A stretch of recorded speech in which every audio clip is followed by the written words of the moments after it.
¿Cómo se originó el universo?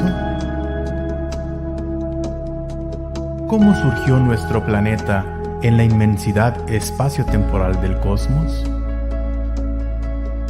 ¿Cuál es nuestro origen como especie humana? ¿Tiene nuestra existencia algún propósito? ¿Qué nos depara el futuro? Son algunas interrogantes que, como habitantes de este pequeño punto azul en el universo, nos hemos hecho alguna vez, y cuya respuesta trasciende a la eternidad. Fortalezcamos nuestra fe en estos tiempos de incertidumbre, conociendo qué dice la revelación sobre nuestros orígenes y nuestro destino.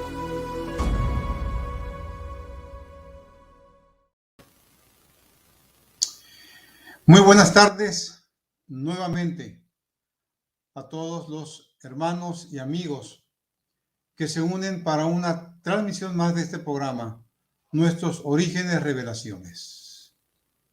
Recuerden, el propósito de este programa es fortalecernos como hermanos, como amigos y aprender más de ese Dios creador tan maravilloso que tenemos.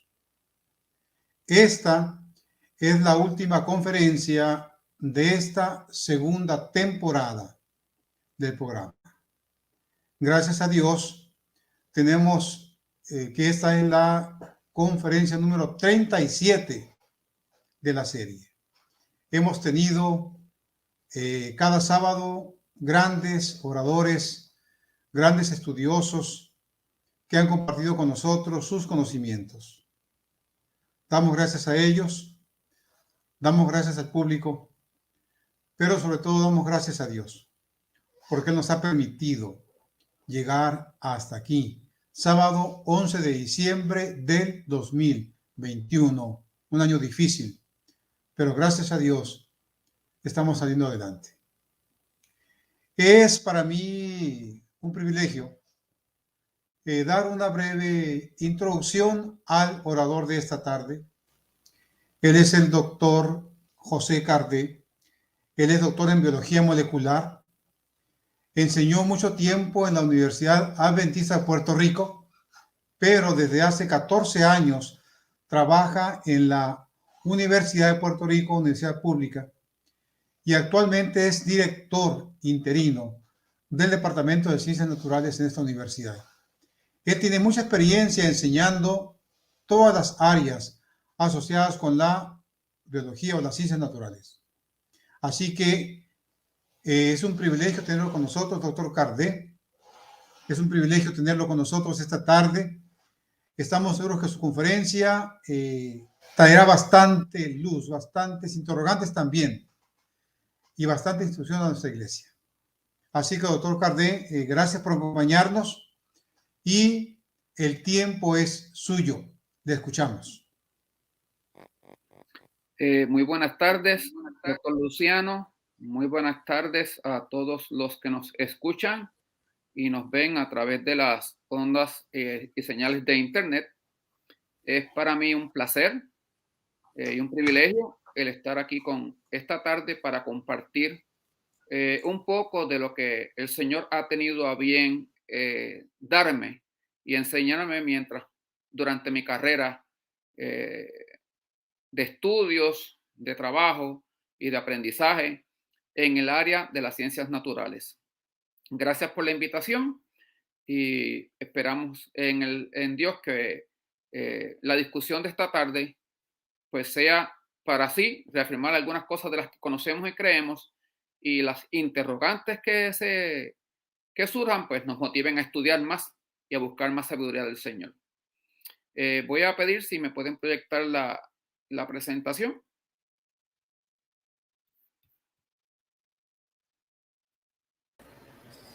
Si puede cambiarse ahí a la presentación nada más. Muy bien, gracias. Ok.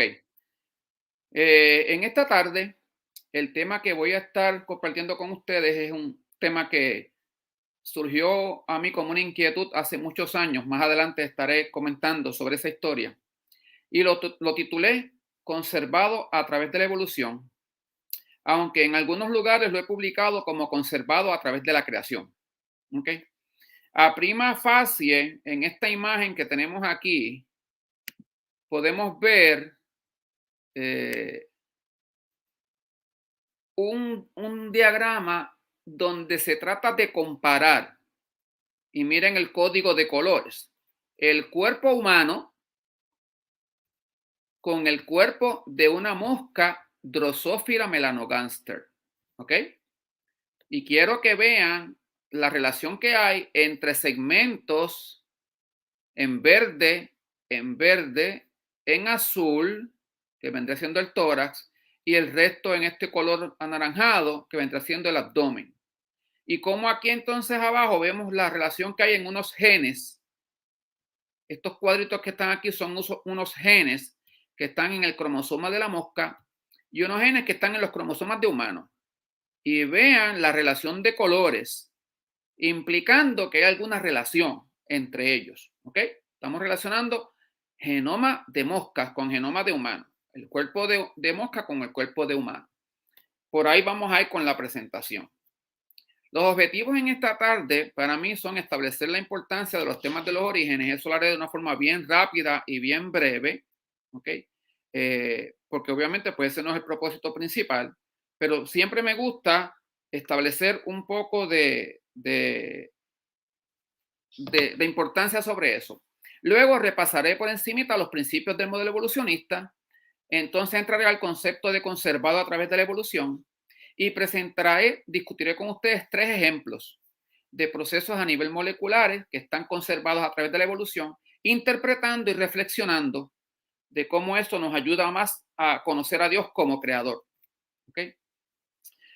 A manera de introducción, porque estos temas son importantes. Bueno, nosotros creemos en la Iglesia Adventista en el mensaje de los 3 ángeles, y el primer mensaje de ese ángel fue un llamado a reconocer a Dios como creador. Temed a Dios y darle gloria porque ha llegado la hora de su juicio, y adorad al que hizo los cielos y la tierra, el mar y las fuentes de las aguas. Un llamado a reconocer a Dios como creador. Para más o menos el año 1844 surge un grupo religioso que basa sus inicios en el mensaje de los 3 ángeles. Una fecha importante para ese grupo. ¿Ok? Y más o menos unos 30 años después, en el 1878, sale el libro del origen de las especies de Charles Darwin. Así que, ¿hay alguna casualidad aquí? Nosotros no creemos en casualidades. Pero fíjense que no bien se da una orden para reconocer a Dios como creador, aparece un libro en el cual se basa toda la ciencia natural de allá para acá, que precisamente lo que hace es que cuestiona la existencia de un creador, de una creación, de un Dios, de que haya bien, mal, pecado, muerte, etcétera, etcétera. Y para mí es algo que llama la atención, el hecho de esas 2 relaciones tan rápidas. ¿Por qué atacar al concepto de Dios el creador? Bueno, porque al creer en Dios el creador, creemos en esa semana de la creación, creemos en ese sábado de la creación, ¿ok? Y si ese creador no existiera, esta semana no tendría valor, porque nosotros creemos en ese creador como está descrito en Génesis 1, ¿ok? La columna geológica, que es en lo que se basa parte de la teoría evolutiva, ¿verdad? Pues establece que la muerte llegó después de la vida aquí en el planeta. Y obviamente no hace uso en ningún punto del término pecado. Simplemente había vida en el planeta, la vida fue surgiendo al azar, los organismos iban muriendo, fueron dejando fósiles, eso es lo que vemos en la columna geológica. El hombre llegó en algún punto por ahí y no hace mención alguna del pecado. Mientras que la Biblia, nosotros creemos que describe cómo surge la vida, cómo llega el hombre, cómo llega el pecado, y por el pecado llega la muerte. Ahí aparecerían los fósiles y entonces hay un primer advenimiento y hay un segundo advenimiento para resolver las consecuencias del pecado. Pero si nos dejamos llevar por la columna geológica y sacamos a Dios del panorama, que es lo que pretende la teoría evolutiva, pues básicamente no haría falta ni el primer sacrificio del primer advenimiento, ni valdría la pena tener la esperanza de un segundo advenimiento o una eternidad. Así que resumiendo, ese primer advenimiento que resultó en el Calvario, en la expiación, ese segundo advenimiento que nos promete redención y reconciliación, pues se sostiene si la historia de la creación es verdadera. Pero si la historia de la creación es cuestionada, si no hay nada que reafirme la creación y todo fue por evolución, en ese momento aceptaremos la muerte como resultado de la vida y no como resultado del pecado.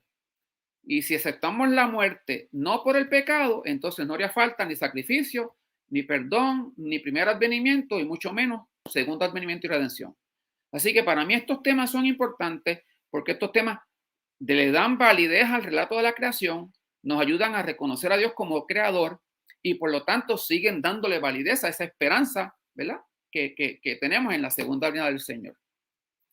Ahora, un segundo concepto que quiero introducir aquí es el concepto de la rueda.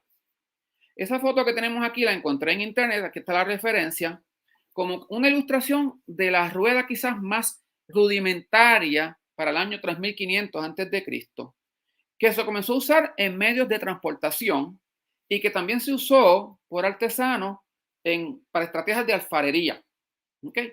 O sea, fue algo que revolucionó la humanidad y terminó siendo un factor importante en la supervivencia de los seres humanos, en mejorar la calidad de vida y en resolver un montón de problemas con la tecnología.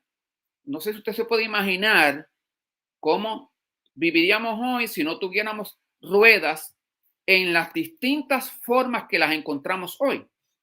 Miren todas las variantes de ruedas que tenemos hoy en día. Pero todas esas variantes derivan de la primera rueda. Todas derivan de la primera rueda. Así que podemos pensar que no tenemos que reinventar cada vez la rueda.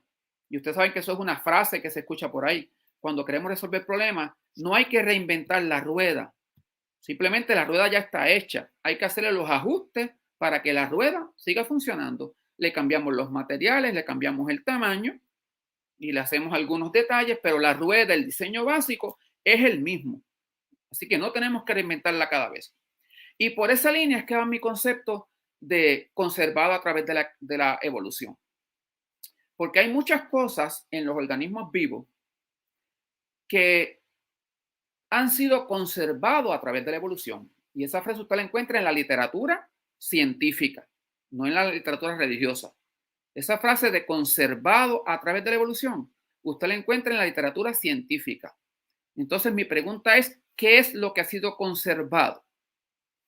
A manera de introducción, ya en el área científica, fíjense que aquí le estoy mostrando un libro escrito por James Watson, el primer autor, James Watson, y este libro, en uno de sus párrafos, yo estoy señalando uno de los conceptos de la teoría de evolución molecular, y es el concepto del ancestro común. En esta frase de este libro, para leérsela para ustedes, está comentando de dos órdenes: Diptera, que son las moscas, Lepidoptera, que son las mariposas. Divergieron de un ancestro común hace más de 250 millones de años.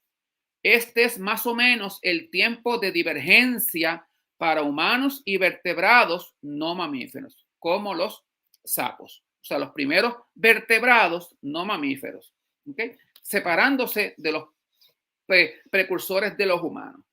Pero el concepto aquí importante es ancestro común, porque esto es una de las cosas que el concepto de evolución establece.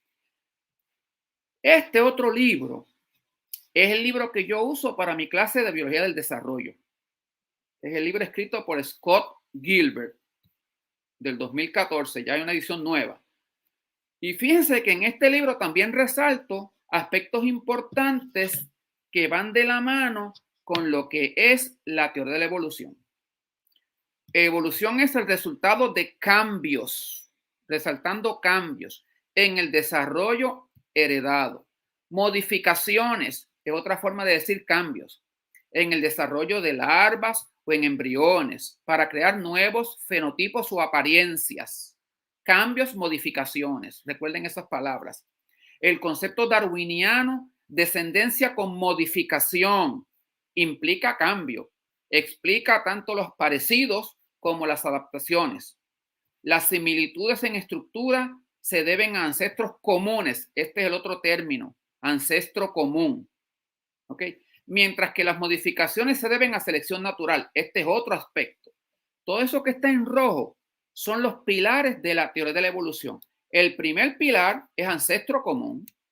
El segundo, cambios, modificaciones, adaptaciones, selección natural. Y estos son los libros que yo uso para enseñar mis clases de biología. El tercer libro que voy a enseñarles es uno de biología celular. Y vuelve y aparecen los mismos términos. Estos simples principios de cambios genéticos, ahora son genéticos, y selección, aplican repetidamente sobre billones de generaciones de células, son la base para la evolución. ¿Cuál es la base para la evolución? Cambios. El proceso por el cual las especies vivas son gradualmente modificadas. La base para la evolución es cambio. Se estima que esta célula ancestral, ancestro común, existió entre 3.5 a 3.8 billones de años atrás y debemos suponer que contenía un prototipo de la maquinaria universal de toda la vida en la Tierra de hoy. Quiero que recuerden esos términos de ancestro común, gradualmente, cambios genéticos, adaptaciones, porque en resumen, en esta vista tengo lo que es un resumen de los principios del modelo evolucionista desde el punto de vista molecular, que todos los organismos descienden de una célula prototipo. Eso es un ancestro común. Que esos descendientes fueron modificados. Por lo tanto, el término cambios o el concepto cambio es un pilar importantísimo para la evolución. Que ocurran cambios. Que esos cambios ocurren gradualmente y por eso hace falta mucho tiempo, porque ocurren lentamente. Selección natural, que es este concepto de que el ambiente selecciona a los mejores cambios para que permanezcan en la descendencia y los demás cambios desaparecen. Esos cambios son mutaciones, que son las modificaciones que se le hacen al ADN a nivel molecular. ¿Ok? Y lo otro que hace falta son los millones de años. Porque como los cambios son tan graduales y tan lentos, pues entonces hace falta demasiado tiempo para que esos cambios se vayan acumulando, de manera que se puedan escoger los mejores cambios. ¿Ok? ¿Cuál es mi modelo cuál es mi crítica a ese modelo? Pues, por ejemplo, que las mutaciones, que es la fuente principal del cambio, la mayoría de ellas son neutrales o no dejan efectos observables. Y de ahí que necesiten tanto tiempo. La segunda cantidad de mutaciones son las que son perjudiciales o mutaciones negativas, que no mejoran nada en el organismo, al contrario, que le hacen daño al organismo. Y la menor cantidad de mutaciones son las positivas o las beneficiosas. Eso está demostrado en los estudios modernos. Por lo tanto, para que se acumulen mutaciones positivas o beneficiosas, vamos a necesitar muchísimo tiempo porque la mayoría de las mutaciones no dejan rastros beneficiosos y la otra cantidad grande lo que hace es que daña lo que se haya logrado. ¿Okay? Así que por eso es, y aquí yo digo por lo tanto, el modelo requiere millones de años porque las mutaciones beneficiosas que podrían dejar algún beneficio son demasiado lentas, diluidas por aquellas que son neutrales y contrarrestadas por aquellas que son perjudiciales. Ahora, ¿cómo comienza mi historia cómo comienza esta historia que voy a narrarles aquí, ¿verdad? De esta presentación. Pues miren, en el año 84 del siglo pasado, eso suena interesante, ¿verdad? Yo estaba tomando una clase en mi escuela graduada para mi grado de maestría con un doctor conocido como Fernando Renaud, era un catedrático de biología en la UPR de Puerto Rico, pero en el recinto más grande, que es el de Río Piedras. Y él estaba hablando del tema de cómo el ADN es encerrado y compactado en este círculo que vemos aquí, que es el núcleo. Cómo es que el ADN y todos los cromosomas pueden acomodarse en ese espacio tan pequeño. Y él decía, esto es equivalente a 6 pies de ADN. Y imaginen una persona de 6 pies, eso más o menos 1,80 m, ¿verdad? Una persona de 1,80 m, o sea, imagínense un hilo de ADN de 1,80 m de largo. ¿Cómo usted lo acomoda dentro de una esfera de 6 milímetros de diámetro? Es el equivalente a acomodar 24 millas o 40 kilómetros de hilo dentro de una bola de béisbol. ¿Ok? Y la respuesta que él dio, así que él llamó la atención a nosotros, ¿verdad? Para decirnos, miren lo complejo de este proceso, cómo el ADN se puede almacenar en este espacio tan pequeño. Y usó esas relaciones. Y entonces la respuesta es usando las histonas. Pero lo que a mí me hizo clic fue cuando dijo, estas son unas proteínas altamente conservadas a través de la evolución. Y como yo les enfaticé en las vistas anteriores, ¿cuál es la base de la evolución? Cambio. Y entonces yo me quedé en la mente pensando, dándole vuelta a mi mente, cómo un proceso que depende de que exista cambio continuo va a conservar cosas, a evitar que cambien. Y cuando él dice altamente conservadas, él quiere decir que organismos que según los evolucionistas están bien lejos en la distancia evolutiva del tiempo, mantienen las histonas iguales. Y ahí fue que yo me quedé como que, ahí les puse esta ilustración para que vean lo que estamos diciendo, un ADN así de alto, 1,80 m, acomodado en 6 centímetros, en un circulito de 6 centímetros de diámetro.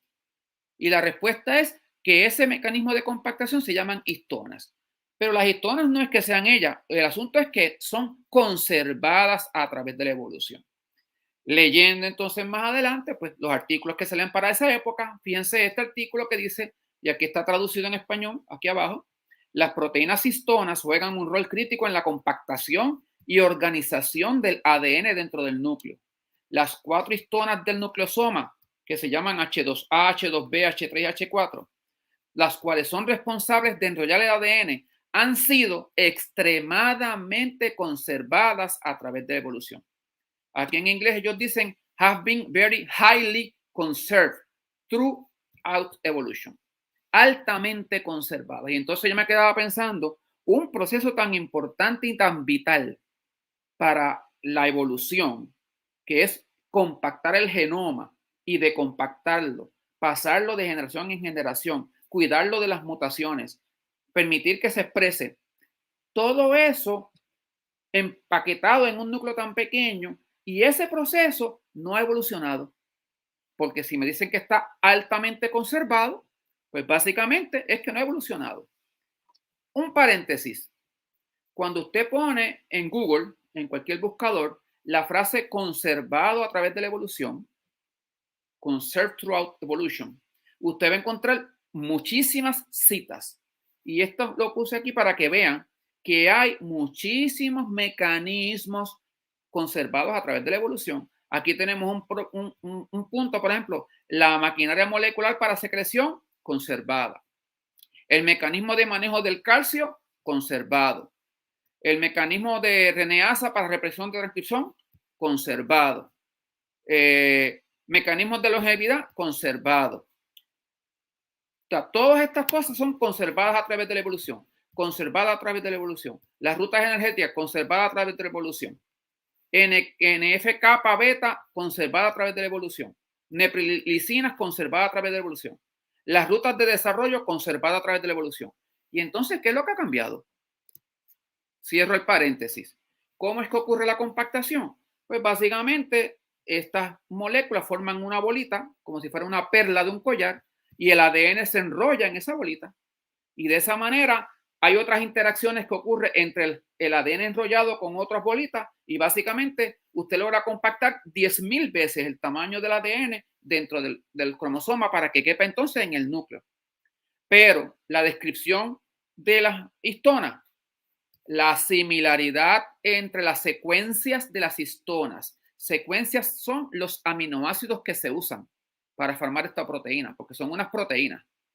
La similaridad entre las secuencias de las histonas en todos los eucariotas, porque en los procariotas no hay histona, pero en todos los eucariotas, indica una organización similar, la cual fue optimizada para la función de histonas temprano en la evolución en un ancestro común.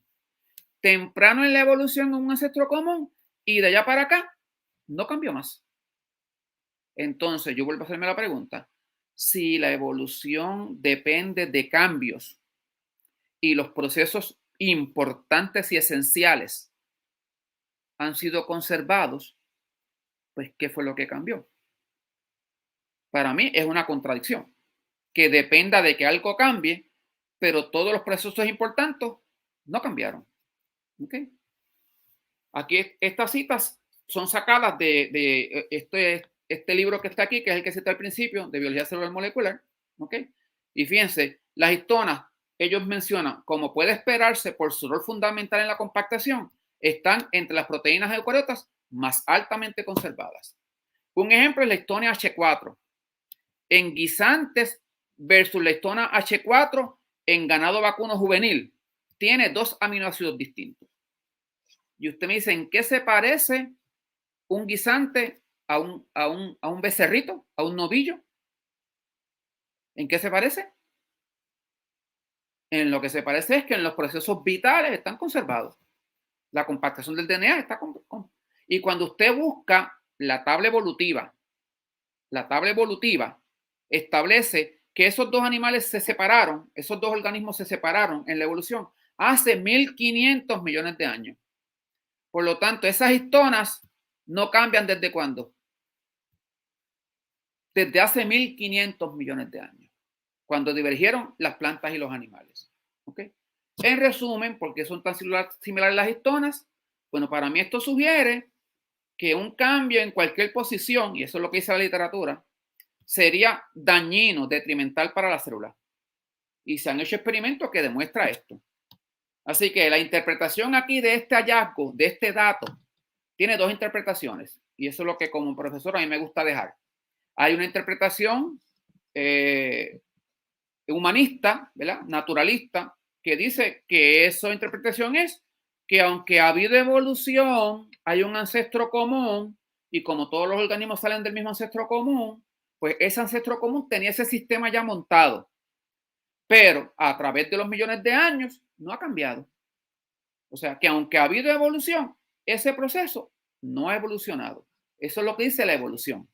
Para mí, como creyente creacionista y creador del concepto del diseño inteligente, pues para mí es que como el diseñador de esto es tan perfecto, una vez hizo el proceso, no lo tuvo que cambiar ni para usarlo en las plantas, ni para usarlo en los peces, ni para usarlo en las aves, ni para usarlo en los humanos. Porque el diseñador y el creador es perfecto cuando hace esto. Así que en realidad, ellos dicen conservado a través de la evolución. Yo digo conservado a través de la creación. El creador es tan perfecto que las cosas que crea, si funcionan, no hay por qué cambiarlas. Y ahí voy con la analogía de la rueda. Una vez que se hizo la rueda, funcionó, no hay que cambiarla. Simplemente se le hacen pequeños cambios, pero no hay que cambiarla nunca. Vamos a ver otro ejemplo. Este es otro proceso que se llama la degradación del sinsentido. El sinsentido en inglés se llama nonsense mediated decay. El proceso se llama NMD en inglés. Yo lo traduzco degradación del RNA mensajero, del mRNA, mediada por el sinsentido. Todos en biología pues nos enseñan cuál es la forma en que fluye la información genética, que fluye desde el ADN por el proceso de transcripción, hacemos ARN mensajero o mRNA, y por el proceso de traducción hacemos proteínas. Y lo que nosotros utilizamos en realidad son las proteínas. La información en el ADN está guardada allí y la información en el ARN es es mensajera transitoria. ¿Okay? Lo que es permanente y lo que realmente tiene uso son las proteínas. ¿Okay? Y hay un balance entre la abundancia de ARN y la abundancia de las proteínas. Cuando hace falta proteínas, tengo que hacer más ARN. Cuando tengo suficiente proteína, apago la producción de ARN, porque la célula no desperdicia nada. ¿Okay? Y básicamente esta es la estructura de lo que es un ARN. Un ARN, aquí en la caricatura quizás lo vemos más fácil de entender, tiene un arreglo especial en el lado 5' que se le llama el gorrito, que lo protege de degradación. Tiene un rabo de adeninas en el lado 3', que lo protege de degradación. Y tiene unas señales de comenzar o el codón de iniciar y unas señales de terminar, el codón de terminar. ¿Okay? Y a esto se le llama, es un codón stop o un codón de terminación. ¿Okay? Y estas dos esferas, pues son el ribosoma, que se supone que caminan por encima del ARN, encuentran el codón de iniciar y comienzan a hacer la síntesis de proteína. Y eso es la anatomía normal de un ARN mensajero. ¿Qué pasa? Que hay ocasiones en que en nuestras células se cometen errores y esta señal de stop se pone antes de tiempo. Y si se pone antes de tiempo, entonces el ARN va a dar lugar a una proteína corta o truncada que no va a ser funcional. No va a llevar a cabo la función como la debe llevar a cabo. A eso se le llama un codón de terminación prematuro, cuando esta señal de stop está antes de tiempo. Entonces, fíjense cómo funciona en la célula esto.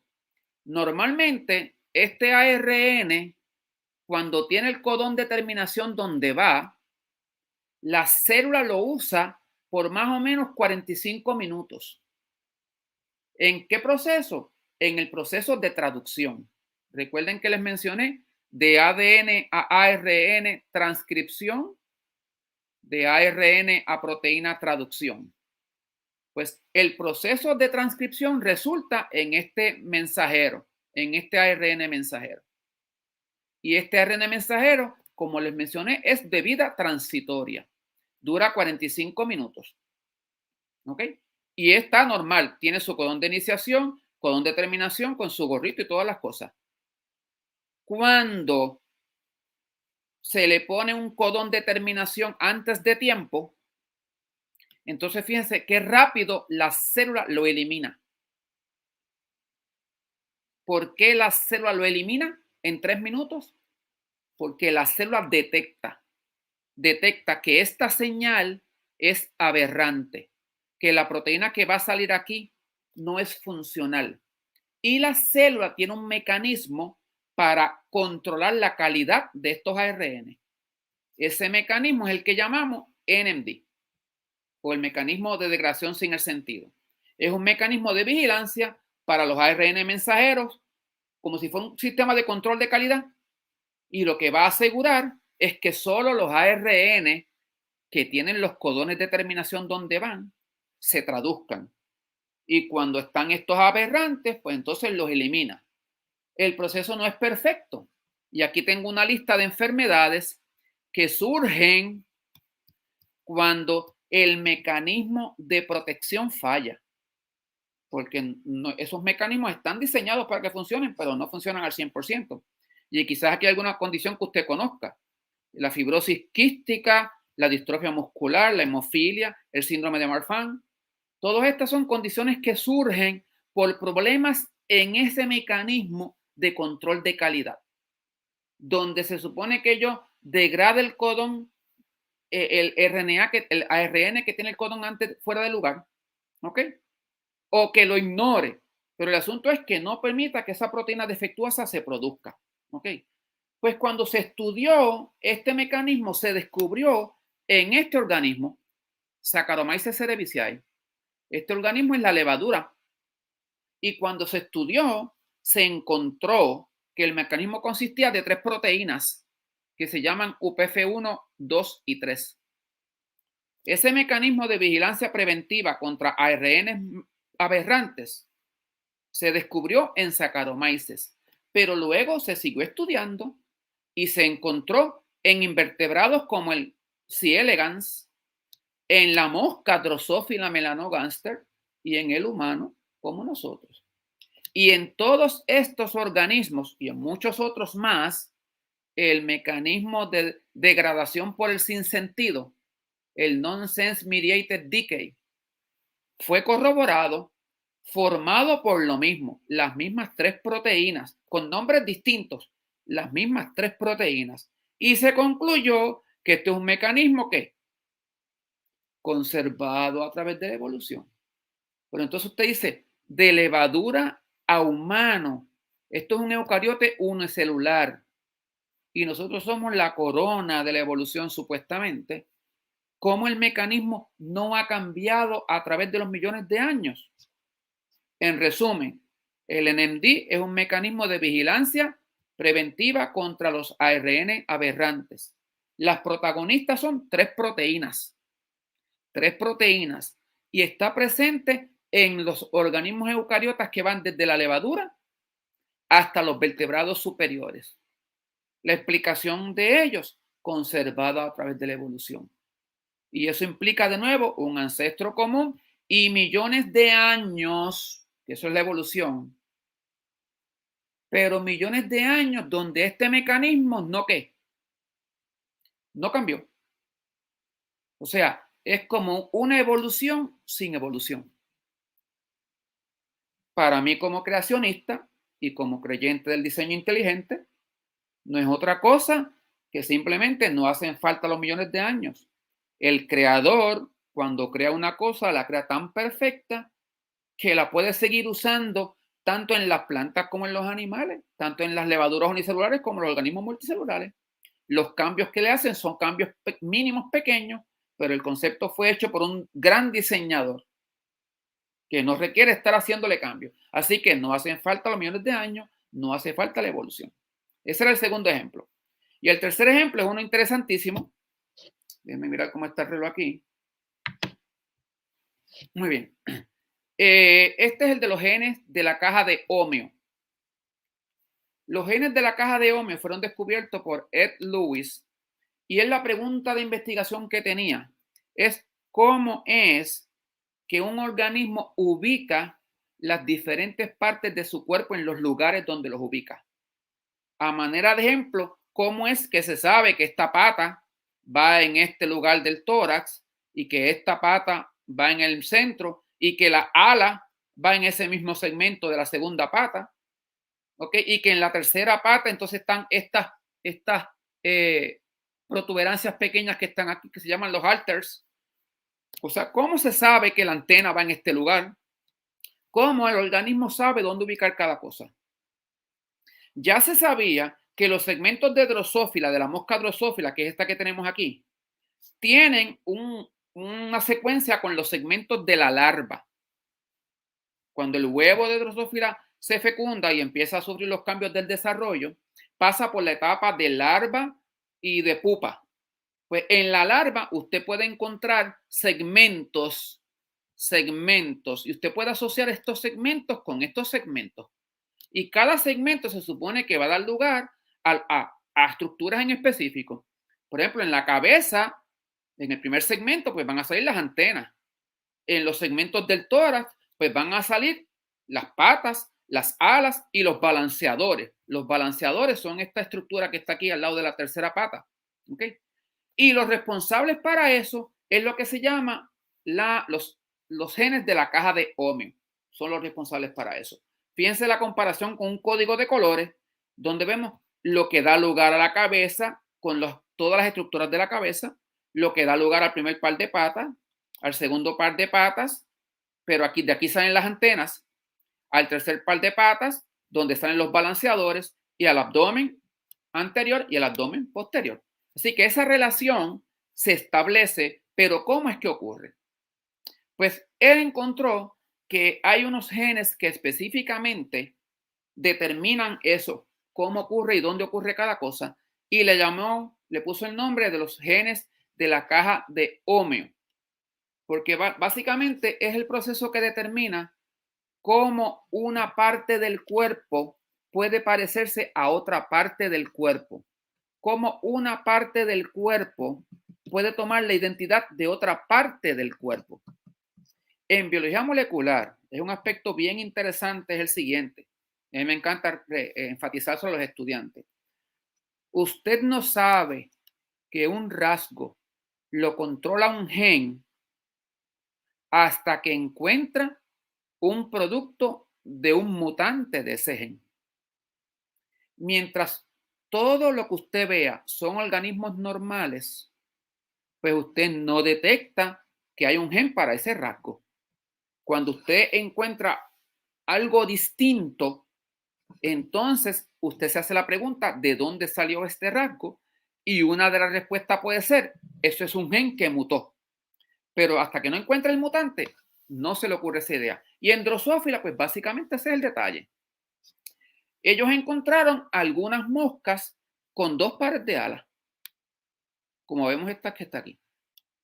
Y cuando encuentran esto, entonces se ponen a buscar cuál es el gen que sufre una mutación para, en lugar de un par de alas, tener 2 pares de alas.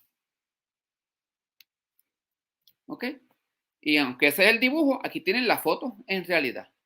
Y ellos encontraron un gen que llamaron ultrabitórax. Ultrabitórax, más allá del tórax, y un tórax doble. Fíjense que las alas normales están en el tórax anterior, y en esta mosca tengo una en la parte anterior del tórax y un par de alas en la parte posterior del tórax, y lo que no tengo son los balanceadores. Los balanceadores están convertidos aquí en alas. Así que ellos encontraron una mutante, ellos produjeron una mutante que tenía 2 pares de alas, o puede que no tuviera ningún par de alas, dependiendo si ellos dañaban la expresión de ese gen. Por lo tanto, al encontrar la mutación, dicen, pues este aspecto, el aspecto de acomodar las alas donde van, es controlado por un gen. Y siguieron investigando y encontraron otro gen importante, que es el que establece dónde van las antenas, dónde van las patas. Y ellos encontraron un gen que se llama antenapidia, que es este que está aquí. Y el gen antenapidia, cuando ellos inducían mutaciones en ese gen, en lugar de formarse las antenas donde deben estar, se formaban patas. La que ustedes ven, la mosca normal sin la mutación, y aquí tienen la mosca con el gen mutado.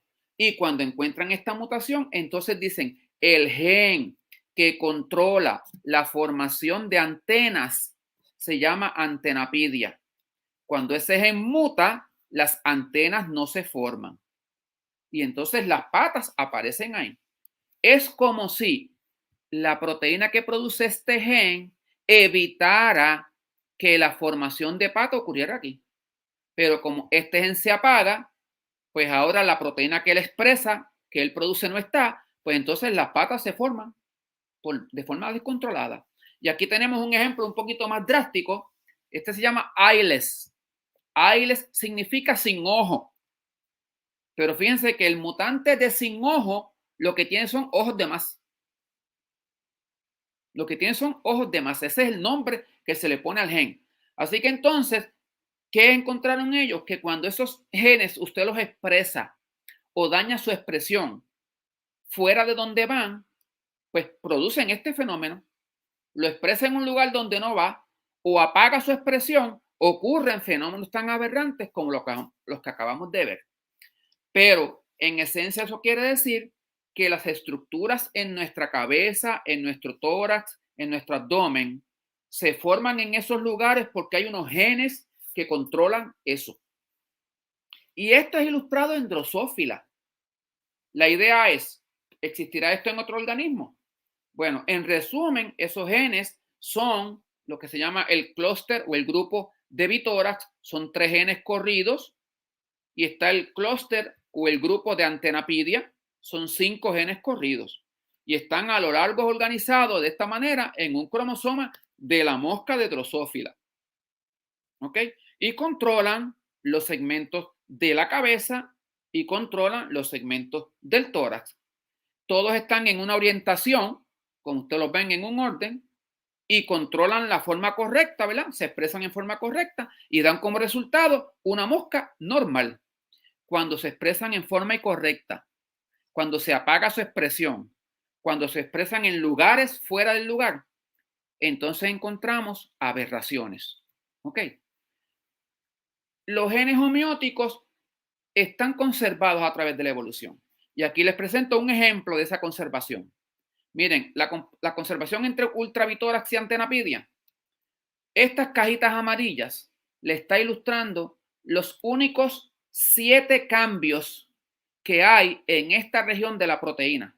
Ahí en esta región hay como 60 aminoácidos y los otros 53 son idénticos. Si usted se fija, arginina con arginina, glicina con glicina, todos estos aminoácidos son idénticos. Y aquí usted encuentra uno que otro cambio, y eso es lo que se llama conservado a través de la evolución. Pero estos 2 genes son en Drosophila. ¿Qué pasa? A alguien se le ocurrió compensar, entonces, pues, si estos genes los encontraremos en otro organismo. ¿Por qué? Bueno, porque nosotros también tenemos unas regiones específicas. Por ejemplo, usted sabe que nuestra columna vertebral tiene 7 vértebras cervicales a nivel del cuello. Después hay 12 vértebras torácicas. Después están 5 lumbares a nivel de la cintura. Y después están las sacrocoxillas. Son vértebras distintas. Por ejemplo, las vértebras del tórax tienen costillas. Las vértebras de la cintura, las lumbares, no tienen costillas. Así que habrá algo que controle ese tipo de arreglo. Y se encontraron unos genes que en Drosophila se llaman HOX con H o X minúscula. Pues en mamíferos se llaman HOX, todos en mayúscula. ¿Ok? Al comparar las secuencias de los genes de Drosophila, encontraron en mamíferos los mismos genes que en Drosophila con las mismas funciones. Y cuando siguieron mirando, encontraron esos genes en unos 700 millones de años de diferencia. Porque según la evolución, estos 2 organismos, los humanos y la Drosophila, están separados por 700 millones de años. 700 millones de años de un mecanismo altamente conservado a través de la evolución. Y aquí tengo la ilustración parecida a la que enseñamos al principio. Fíjense cómo los genes se representan de la parte anterior de la mosca a la parte posterior. Estos son los genes homeóticos en Drosophila. Y fíjense entonces cuando buscamos a los humanos, de la parte anterior a la parte posterior. Y estos son los genes en los humanos. La diferencia es que en los humanos, como son los organismos más complejos, pues este arreglo está 4 veces. Es más complejo. Repetido 4 veces. Pero los genes, si usted se fija los colores, básicamente son representantes de los mismos genes que están en Drosophila. Conservados a través de la evolución. Nos parecemos a nosotros en algo a la mosca. Ni siquiera vertebrado es ella. Pues miren, a nivel genético tenemos algo que está altamente conservado. ¿Y cómo se demostró esto? Análisis experimentales bien interesantes. Aquí tenemos, por ejemplo, en esta imagen, una comparación entre la columna vertebral de un ratón y la columna vertebral de un ave, de un pollo. ¿Ok? Fíjense las vértebras cervicales, las vértebras torácicas, las lumbares y las sacrales. Fíjense que entre el punto de cervical a torácica, aquí tengo 2 genes que se expresan. El gen 5 y el gen 6. O sea que la expresión del gen 6 determina que las vértebras pasen de cervical a torácicas. Pero en el ave, que tiene un cuello más largo que nosotros, es así.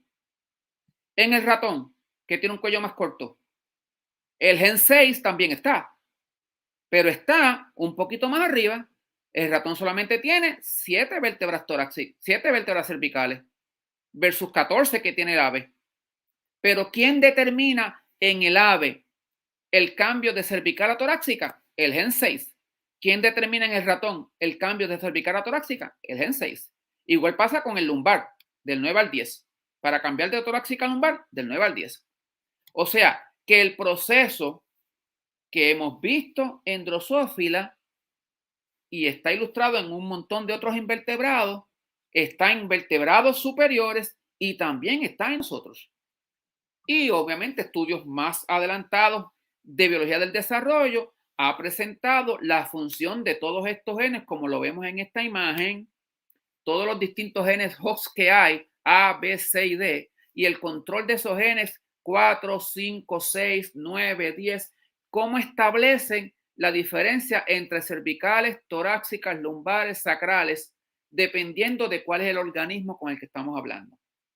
Pero en todos los genes que determinan ese cambio son los mismos, conservados a través de la evolución. En este experimento, eso se demuestra más inteligentemente. Este es un individuo normal, con todos sus genes expresados donde van. Fíjense que tengo costillas en las vértebras torácicas. Esto es un ratón. ¿Ok? No tengo costillas en las vértebras lumbares. No tengo costillas en las vértebras sacrales. Pero aquí, en las vértebras lumbares, tengo costillas. Pues, ¿qué fue lo que hice? Apagué el gen que determinaba la conversión de las vértebras torácicas a lumbares. Y al apagar el gen que convertía las vértebras torácicas a lumbares, las convertía todas en torácicas. Y por eso usted verá que las lumbares también tienen costillas. ¿Ok? Por lo tanto, estos genes que en Drosophila se descubrieron y establecían dónde se formaba cada parte de la mosca, en mamíferos también están presentes. Obviamente en humanos nosotros pues no hacemos experimentos porque es antiético, pero básicamente los genes también se encuentran. ¿Ok? Así que en resumen, estos genes determinan dónde se forman las estructuras en cada segmento del cuerpo, son regulados por otros factores y la homología que hay entre estos genes y los controles entre Drosophila y mamíferos sugiere que es un mecanismo extremadamente antiguo o de otra forma conservado a través de la evolución por más de 700 millones de años. En conclusión, les he tratado de presentar brevemente, y está bastante rapidito, que a nivel molecular y a nivel celular hay muchísimos procesos y mecanismos vitales para la célula y para la vida que, pues si la evolución implica cambio, no han evolucionado. Así que para mí, que soy creacionista, me hace mucho más sentido pensar en un diseño inteligente que una vez que establece una estructura y funciona bien, la seguimos utilizando continuamente. La explicación, como les mencioné, para el grupo evolucionista es un ancestro común y hacen uso de los billones de años. Para los creacionistas, un diseño inteligente. Por lo tanto, no han hecho falta los cambios, no hacen falta los millones de años, no hay tal cosa como evolución. Muchas gracias. Si hay preguntas, pues estoy por aquí. Bien, gracias, doctor Cardé, por su conferencia magistral que nos puso a pensar bastante en estos aspectos de la biología, de la evolución, las mutaciones, etcétera. Bueno, mientras el público elabora preguntas o comentarios, tenemos algunos anuncios de interés general para que los tomes en cuenta en su planeación para estas vacaciones. Como les mencionaba al principio, antes de la conferencia, esta conferencia con el doctor Cardé es la última conferencia de nuestra segunda temporada. Hoy, 11 de diciembre, estamos terminando con la segunda temporada de nuestro programa, Nuestros Orígenes, Revelaciones. Pero les tenemos muy buenas noticias. Tenemos, gracias a Dios, ya también elaborados los materiales para la tercera conferencia de este programa. Al igual que en las conferencias que en las temporadas anteriores, tenemos también grandes conferencistas para nuestra tercera temporada. Como se dan cuenta, y apúntenlo en su agenda, por favor, el sábado 22 de enero, iniciaremos nuestra tercera temporada con el doctor Antonio Cremades. El doctor Cremades, como ustedes saben, es un gran biólogo, un gran divulgador de la ciencia también, un hombre docto en estos asuntos de creacionismo. Así que lo tendremos como el primer conferencista de nuestra tercera temporada del programa, sábado 22 de enero. Así que los esperamos para que no se lo pierdan. Luego tendremos al ingeniero Orlando Pomba, al doctor Santiago Gómez, doctor en física, allá trabaja en España. El doctor Nelson Vera Villamizar, que es un doctor en astronomía, un gran científico adventista también. El maestro Chablé, uno de nuestros investigadores aquí en la universidad, y cómo no, el doctor Roberto Biaggi, también un gran paleontólogo en nuestra iglesia. Tenemos al doctor Ronald Nalín, también director del Instituto de Geociencias a nivel mundial. Él estará con nosotros. El doctor Carlos Zambra, un buen amigo también de Chile, un gran investigador geofísico. Tenemos también al doctor Ben Clausen, un doctor en física nuclear, que nos hablará también sobre distintos aspectos de la ciencia. Y así tenemos a varios oradores para la tercera temporada de esta serie. Así que los invitamos para que nos acompañen. Ahí presentamos a algunos más que nos estarán acompañando desde enero hasta junio con el favor de Dios. Así que les pedimos que hagan planes para acompañarnos cada sábado en estas conferencias que ciertamente nos instruyen en estos aspectos tan interesantes de la ciencia. Y bueno, la pregunta es, ¿qué va a pasar? ¿Qué va a pasar entre el próximo sábado y el sábado 15 de enero? ¿Qué va a pasar? Bueno, queremos decirles que para que no pierdan la costumbre del horario, tenemos también algo que mostrarles para estos sábados. Hemos tomado algunas de las conferencias anteriores que hemos tenido para mostrarlas. Obviamente no va a ser en vivo, pero son conferencias que también han sido muy interesantes para el público. Si no se presentan por allí en la pantalla, bueno, les digo que el 18 de diciembre tendremos al doctor Cremades también con la conferencia Dialéctica Humano-Animal, ¿qué nos hace humanos? Eso será el 18 de diciembre. El 25 de diciembre, con el favor de Dios, en mera Navidad, tenemos al doctor Salomón Huancahuire del Perú, que nos presentará la conferencia Evidencias de diseño en el plegamiento proteico. Ahí tienen ahora la presentación en la pantalla. En enero 1, para abrir el año con broche de oro, no cerrarlo, sino abrirlo con llave de oro, no con broche de oro, tenemos al doctor Félix Cortés con la conferencia Por fe entendemos nuestros orígenes en hebreos y la filosofía de Platón y Aristóteles y Filón de Alejandría, perdón. Luego tendremos el 8 de enero a la maestra en ciencias Abigail Ayanel con la conferencia titulada El problema de Darwin. Y el 15 de enero del 2022 tenemos al doctor Everton Alves, que nos hablará sobre la conferencia ¿Qué tiene que decir la paleontología molecular sobre los orígenes? Como ven, no vamos a estar desocupados los sábados de tarde. Los que quieran unirse, ahí están esas conferencias que cuando las dieron los conferencistas, pues despertaron bastante interés. Por eso las traemos nuevamente, para que las escuchen y nos refresquen un poco el conocimiento que adquirimos en esas conferencias. Recuerden, sábado 18 de diciembre, 25 de diciembre, 1, 8, 15 de enero, porque el 22 de enero estaremos con el favor de Dios empezando con la tercera temporada, con la primera conferencia a cargo del doctor Antonio Cremades, con una interesante conferencia que nos tendrá. También le recordamos, lástima que la publicidad no quedó lista todavía, pero le recordamos que el fin de semana del 11 y 12 de febrero estaremos celebrando nuestro 6º Congreso sobre Creación Bíblica y Diseño Inteligente aquí en la Universidad de Montemorelos. Y obviamente es un evento que interesa a toda la división. Los invitamos para que se unan también, hagan planes para unirse a este evento. Sábados, viernes 11 y domingo 2 y sábado 12 de febrero. Viernes 11 y sábado 12 de febrero. 6º Congreso sobre Creación Bíblica y Diseño Inteligente, donde también tendremos presentaciones que reforzarán sin duda nuestra cosmovisión, nuestra creencia en un Dios creador. Así que los invitamos para que nos acompañen.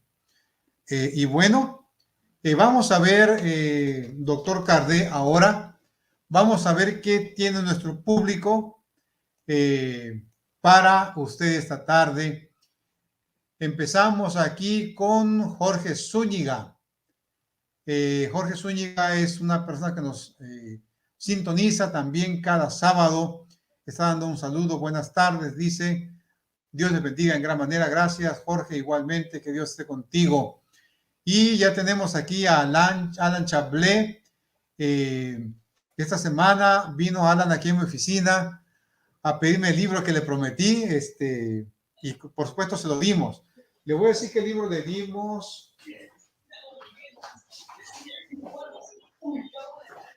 Alan Chablé se llevó un ejemplar de estos regalado, ¿sí?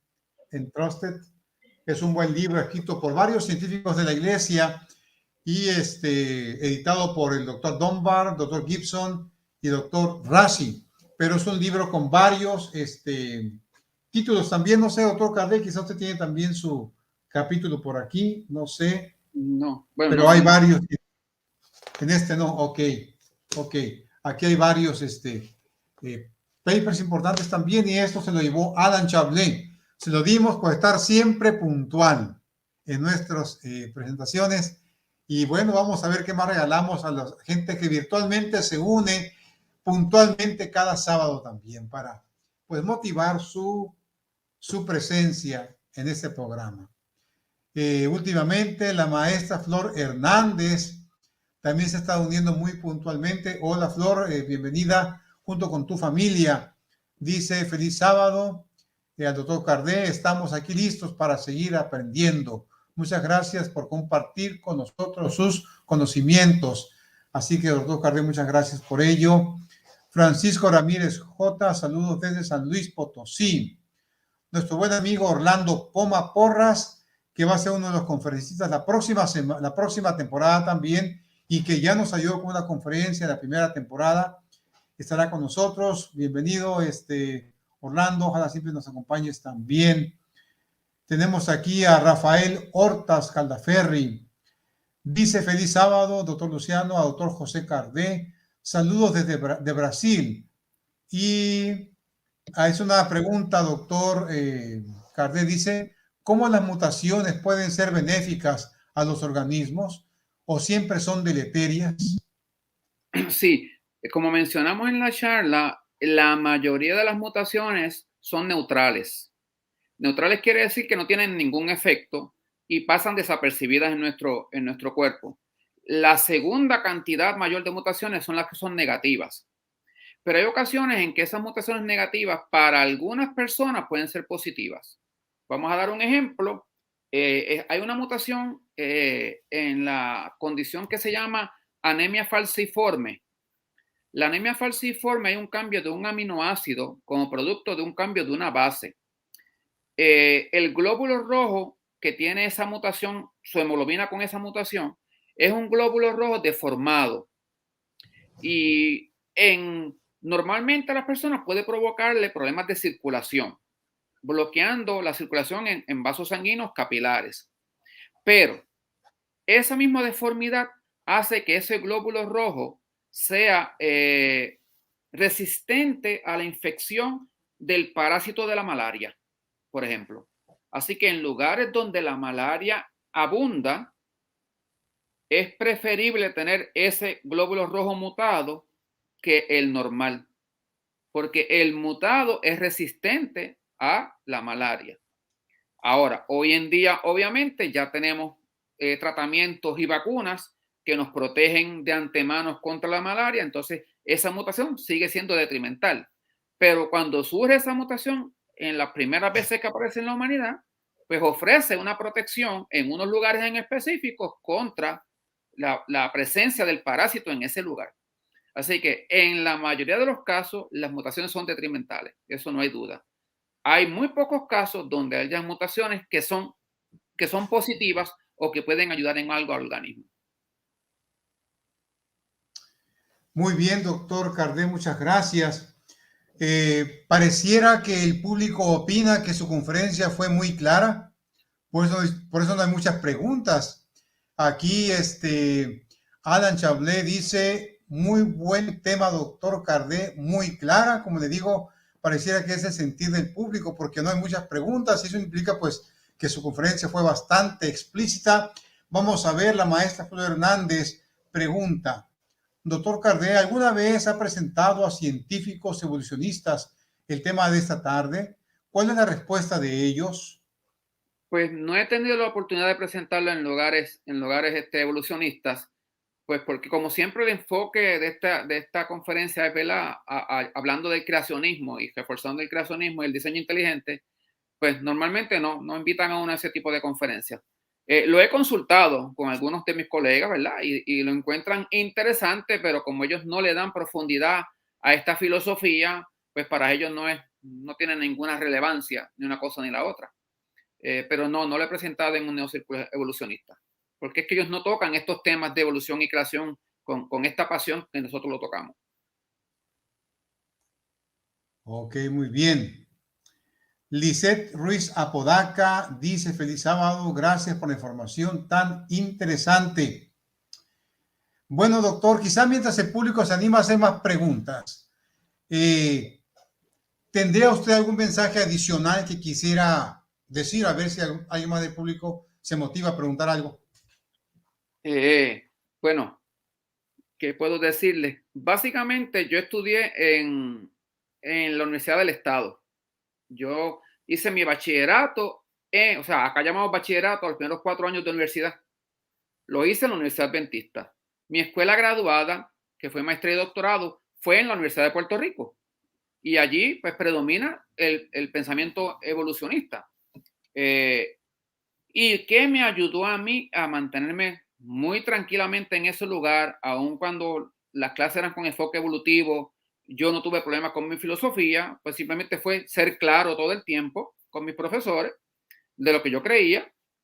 Y algunos decían, pues lo que tú crees es una fábula, la Biblia es un cuento, pero básicamente mis fundamentos estaban también establecidos por mi preparación básica en la Universidad Adventista, que cuando llegué a ese lugar allí, todas las teorías y todas las interpretaciones evolutivas, pues para mí no tenían ningún tipo de resonancia. Yo tenía mi interpretación de Dios creador, de que la fe es importante y de que hay cosas que no tenemos que entenderlas todo el tiempo y así puedo seguir adelante. Así que yo exhortaría a los jóvenes que estén escuchando, ¿verdad? Que si quieren seguir estudiando, asegúrense de tener una fe bien cimentada en los conceptos de creacionismo adventista, ¿verdad? Cristiano. Y después entonces, aunque les toque ir a universidades que no sean adventistas, se supone que usted esté lo suficientemente fuerte, agarrado del Señor para salir adelante. Gracias, doctor Cardé. La maestra Flor Hernández está retribuyendo su respuesta. Dice, sí, comprendo, muchas gracias por su respuesta. Nos encantó el tema. La maestra Lidia Cristina González Oliveros, ella es una maestra también de ciencias naturales. Ella enseña química, biología, etcétera. Saludos, dice desde Culiacán. Muy interesante la conferencia, muy didáctica, como le digo. Parece que la gente entendió muy bien su conferencia, doctor, por eso hay tantas preguntas. Fue bastante clara y eso está muy bueno para presentar estos temas tan complejos de manera que la mayoría lo entienda. Se requiere ser un experto en el tema y sin duda usted lo es. Gracias por su participación. Julián Huesca pregunta, ¿a qué hora iniciaron? Julián, a las 3. Vamos a estar iniciando a las 3 hasta el mes de marzo con el favor de Dios. Así que únete a tiempo, 3 de la tarde, 3 a 4:30 por allí, ¿sí? Bueno, doctor Cardé, pues, y público en general, primero al público, le damos gracias por estar con nosotros. Ya tenemos casi un año con este programa. Hasta ahora ya, como mencionaba al principio, son como 37 conferencias que gracias a Dios hemos transmitido. Conferencias para el enriquecimiento de todos los miembros de nuestra iglesia, desde los jóvenes, niños, adultos, pastores, administradores, maestros, etcétera. Ese es el fin de este programa, instruirnos. Y después de tantos sábados que hemos estado transmitiendo, no nos resta más que dar gracias a Dios por su guía, sobre todo por la exposición de varios científicos como el doctor Cardé, que están dispuestos a compartir su conocimiento. Siempre que me pongo en contacto con varios de ellos, bueno, de hecho, ninguno se ha negado, gracias a Dios. Todos mis colegas han estado dispuestos a participar. Y de hecho, quiero pedir, si alguien del público está en el área de la ciencia y quiere compartir algo con nosotros, póngase en contacto con su servidor y podemos tomarlo en cuenta, porque todos tenemos algo que compartir. Así que los invito para que tomen en cuenta estas palabras, ¿sí? Bueno, nos resta entonces, estimado público, darles gracias, desearles un feliz fin de año. Ha habido desafíos, pero por la gracia de Dios tenemos vida para hacer frente con su ayuda. Los invito pues para que sigan acompañándonos y que al terminar el año lo hagamos con la convicción de que Dios está con nosotros y siempre nos acompañará. Se acaba de conectar el pastor o profesor Lázaro Orozco, uno de mis maestros hace tiempo, así que gracias Lázaro por acompañarnos también esta tarde. Gracias a nuestro público, les deseamos lo mejor este fin de año, que Dios esté con ustedes.